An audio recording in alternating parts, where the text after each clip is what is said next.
Canada has banned the sale of property to international buyers for the next 2 years.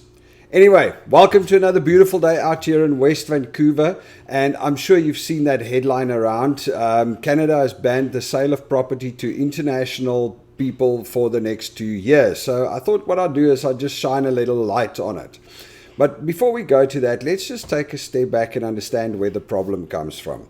Number one, the Canadian house market is way overpriced. The cost of buying and selling property in Canada is ridiculous. The cost of rent is ridiculous compared to a lot of other places in the world. I mean, a house that literally on the other side of the border in the US would cost $300,000-$400,000.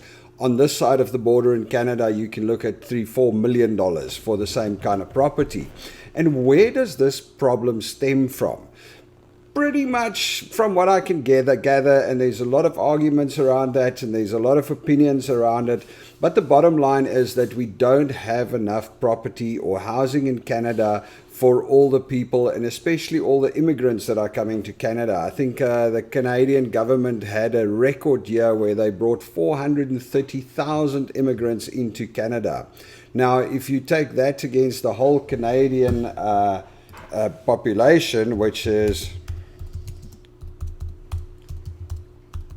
Sorry, I'm just Googling it quickly. Of 38 million, say 40 million people, and you brought 430,000 people in. I mean, that's a fairly significant population growth with all the immigrants. And the reality is that there's not enough houses for them all. Why not enough houses? You would think that the private sector would be more than happy to step in and fill the void and build these houses. The problem is that there's a lot of red tape with approvals and with regulatory issues around building new property. It's actually quite funny that one of the problems is that there's not enough land allocated to new property development, which is kind of funny since Canada has the second largest land mass of all the countries in the world, yet we don't have enough space to build houses.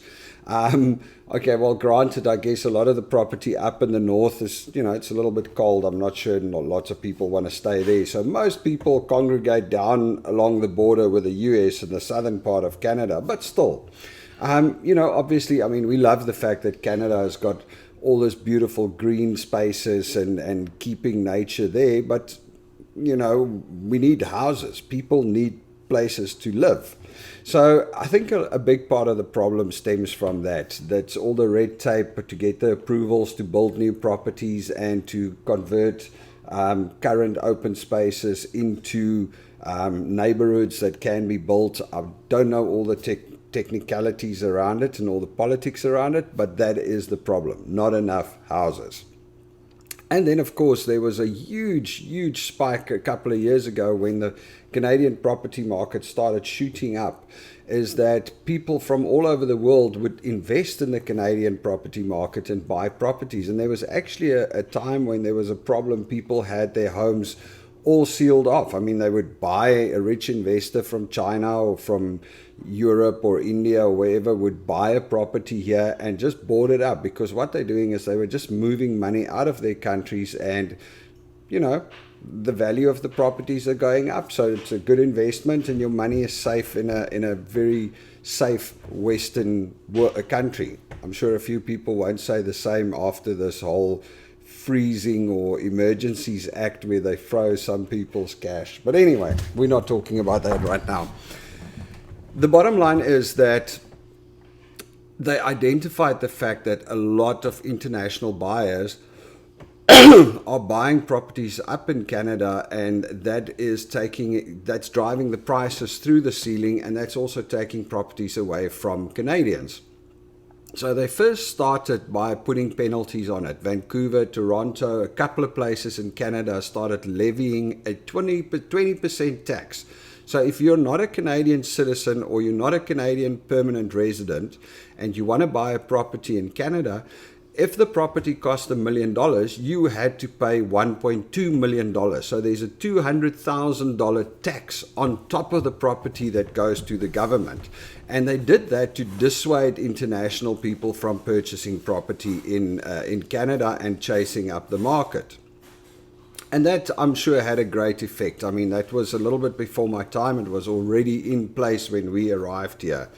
As a matter of fact, more and more counties and places around Canada started imposing that. And then what they've also done is, I think, was it Vancouver, Ontario? They actually upped it to 25% penalty on top right now. But it still didn't stop a lot of international buyers from purchasing property in Canada. I think they said in January 2021, while all of that was already in place, 1% of the property sold in Vancouver or in Canada was still from international buyers. So yes, we still had that inflow of international cash into the market and driving up the prices. But then again, there's other people that are arguing that the 1%, 1% isn't that much. They're arguing that the bigger problem is Canadian investors, people that live in Canada that are buying up properties and driving up prices instead of allowing families and normal people to just buy the properties. I personally think the big problem is the red tape and the not allowing people to build more properties. That's the beauty of a capitalist market and the private sector. If there's a problem and the property prices go through the roof, hey, just let the people build, and when they build, they're going to build more properties and the prices are going to come off. That is the free market system, the supply and demand. So people are saying that it doesn't make a lot of difference, this 2-year ban that they imposed, which the ban is only for 2 years. And what it says is that if you are not a PR or a Canadian citizen, you are not allowed to purchase property. So there's not even anymore a penalty, it's just you're not allowed. Obviously, there's always a few loopholes and always a few other things, if you are a refugee or certain temporary workers can purchase a property. And then obviously there's also the unintended consequences. I read a story today about a French nurse that's working here. So she's got a work permit. She can stay here and work here, which is, because between France and Canada, there's an agreement. If you're a French citizen, you can come to Canada and come work here without too much trouble. But now she cannot purchase a house because she's not a permanent resident or a citizen. And the problem is that she's complaining and saying, well, you want nurses here, you want medical people here, but at the same time, you won't allow us to buy property. So obviously there's lots of arguments around the fringes. Do I think it's a great policy?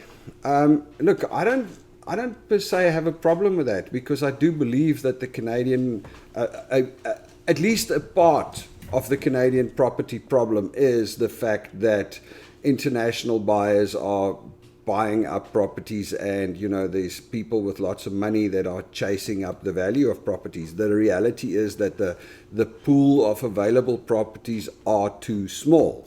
So will this help? I guess. Will it help a lot? I don't think it's going to help a lot. What really needs to be done is that the government, the Canadian governments and the local governments, the province governments and the city governments need to really start being more open to development. I mean, they really need to move forward, and they really need to let the private sector take care of the problem. I get it. Keep the rules and regulations in place, or at least look at some of those rules and regulations. What do they say? Sometimes you need to break a few eggs to make an omelette. I get it. We need to try and preserve nature. We want a beautiful country. That's why I moved here. I love it. It's absolutely amazing. But, maybe we do need to chop off a piece of forest to allow people to build houses, because the last thing we want is for people not to be able to live in houses or have properties. So it's going to be very interesting to see where it's going.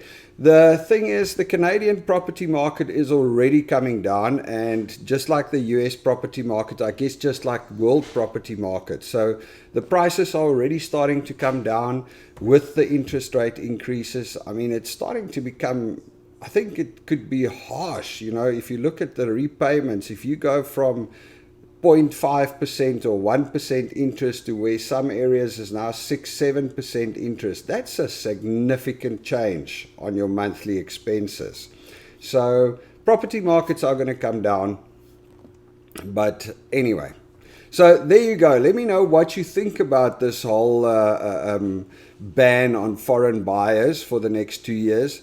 You know, the government says Canadian housing should be for Canadians and it shouldn't be for international people that are not in Canada, which I agree with. I mean, I don't see a big issue with that. To me, it makes sense. I'd love to hear what you guys think. All right, cheers.